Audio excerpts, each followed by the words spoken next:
I think you would be the right person to see because you are the mentor to thousands, and I must say that I've met so many people, HR people, and they always say that there's a footprint of Inche Wahab in my life. Come to this one. For someone who plan to grow, plan to become an established HR person or any area in their career, the importance of mentoring and coach in his life. And would you like to elaborate on that, sir?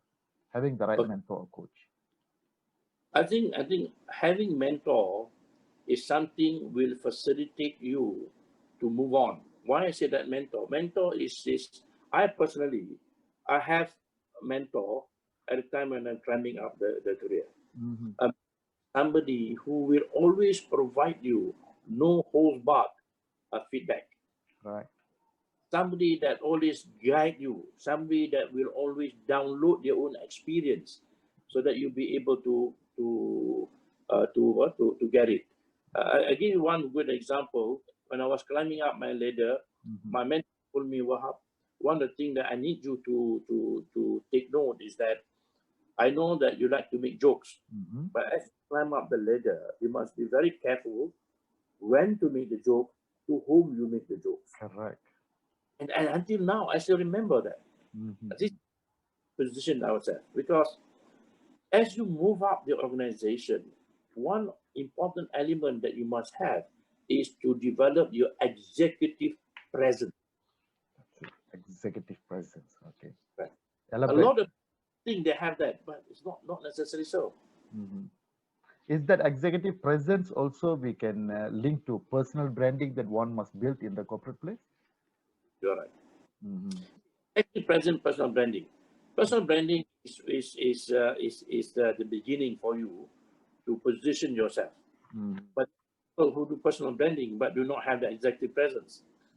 Yeah, exactly, exactly. How about the continuous learning for them? I know they are competent, I know capabilities. How important it is to have that mindset to continue to learn, to acquire certifications, and also beyond the certification. I remember Nestle one time they give a scholarship for people to do masters, not necessarily in that specific field. Where do we go from here? Well, learning agility, we call it. Hmm. Learning agility is one of the key criteria in having to identify whether the person has got high potential or not. Wow.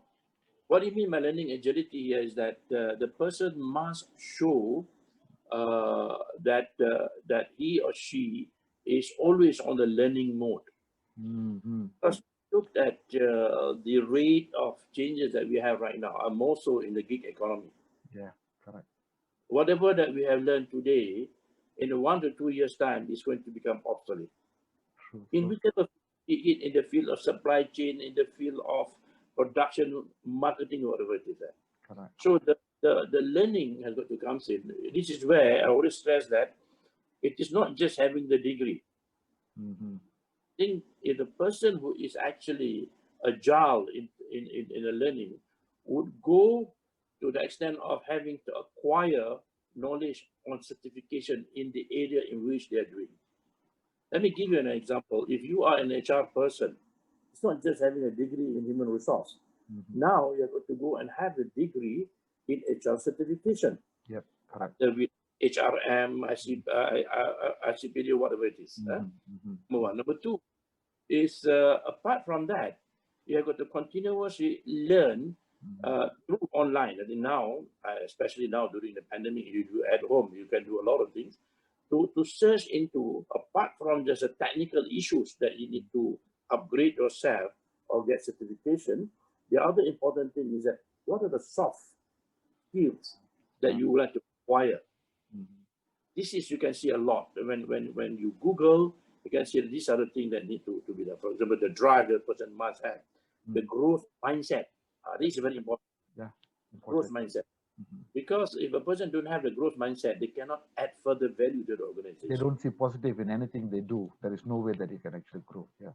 The agile mindset, apart from learning, is the other one is that the agile mindset. Hmm. This one, growth mindset. Growth mindset Hmm. is more how could the person continuously add value to the organization. True. You Hmm. to add to the organization once you Hmm. menjiwai. You know, Yeah. in we call it when you being able to internalize Mm-hmm. what is actually the objective, the vision, and the mission. Mm-hmm. Once you're able to do that, once you're able to menjiwai or internalize that, and that becomes part and parcel of yourself, and this is where the passion will come from. True, true. That is very well. So and more so under the current circumstances. Last night I was online with one of my Singaporean colleagues. Mm-hmm. He is one of the author of the book about disruptive economy. Oh, Yep. okay. Mm-hmm. He wrote a fantastic book on that one. And one of the things that he's saying that the skills that the person have in having to manage the current situation, which is very disruptive, is very, very important. Mm-hmm. Cannot be so rigid. You must be able to be adaptable, flexible. Mm-hmm. And the other word is become very agile to the whole Yeah. situation.